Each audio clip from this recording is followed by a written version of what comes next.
Sejarah virus. 1. Adolf Meyer. Pada tahun 1883, Adolf Meyer, seorang ilmuwan Jerman mengamati penyakit yang menyebabkan adanya bintik-bintik kuning pada daun tembakau. Meyer kemudian melakukan percobaan dengan menyemprotkan getah yang diekstraksi dari tanaman tembakau yang sakit ke tanaman tembakau yang sehat. Ternyata, tanaman tembakau yang sehat menjadi sakit. Meyer kemudian mencoba mengamati daun tembakau yang sakit dengan menggunakan mikroskop biasa.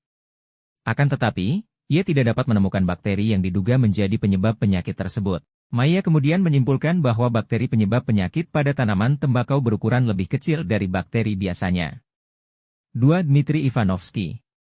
Pada tahun 1892, Dmitri Ivanovsky, seorang ilmuwan Rusia melakukan percobaan dengan menyaring getah tanaman tembakau yang sakit dengan menggunakan saringan bakteri. Selanjutnya, hasil saringan tersebut ditularkan pada tanaman tembakau yang sehat. Ternyata, tanaman tembakau yang sehat tersebut menjadi sakit. Ivanovsky kemudian menyimpulkan bahwa penyebab penyakit pada tanaman tembakau adalah bakteri patogenik yang sangat kecil atau bakteri penghasil toksin yang dapat melewati saringan. 3. Martinus Beijerinck. Pada tahun 1897, Martinus Beijerinck, seorang ilmuwan Belanda melakukan percobaan untuk membuktikan bahwa agen penyebab penyakit pada tanaman tembakau dapat berkembang biak.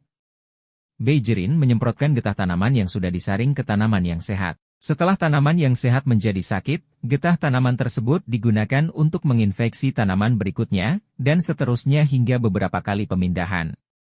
Ternyata, melalui beberapa kali pemindahan, sifat patogennya tidak berkurang. Agen tersebut juga berbeda dengan bakteri, karena tidak dapat dikembangbiakan di dalam cawan petri yang berisi nutrisi. Selain itu, juga tidak dapat dinonaktifkan menggunakan alkohol.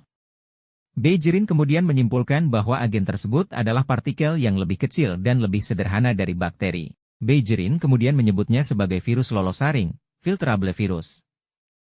4. Wendell Meredith Stanley. Pada tahun 1935, Wendell Meredith Stanley, seorang ilmuwan Amerika berhasil mengkristalkan partikel penyebab penyakit pada tanaman tembakau. Penyakit ini kemudian dikenal dengan nama Tobacco Mosaic Virus, TMV. Terima kasih.